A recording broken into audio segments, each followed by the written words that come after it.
Mendengar fakta lucu itu, Amlet langsung pergi dan melampiaskan emosinya dengan membunuh Thorir anak sulung dari Yolnir. Amlet menghampiri Celsia yang menyuruh untuk bersikap biasa saja agar tidak ada yang tahu jikalau ia terlibat dalam aksi ini. Keesokan paginya, betapa murkanya Yolnir yang mengetahui anaknya telah dibunuh dan akan membunuh semua budak karena dicurigainya saat setelah giliran Celsia yang akan dibunuh Amlet dengan lantang menantang semua orang untuk berperang. Celsia berhasil selamat, namun tidak dengan Amlet yang kalah dalam perang itu dan disiksa dengan digantung secara terbalik di sebuah gudang.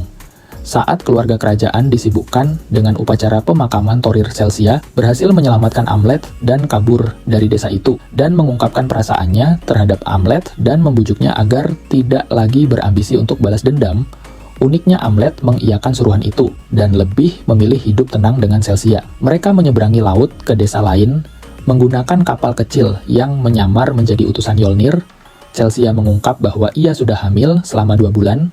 Mendengar hal itu, Amlet dibuat khawatir, karena apabila Yolnir masih hidup, masa depan janin dan keluarga Amlet pun akan ikut terancam.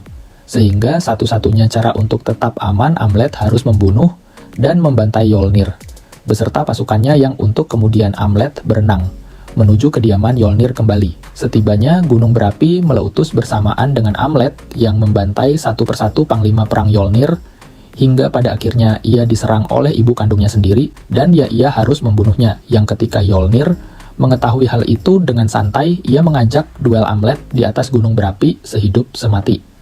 Pertarungan pun dimulai di tengah lahar gunung berapi, mereka saling adu mekanik dengan GG-nya Amlet dibuat jatuh oleh Yolnir.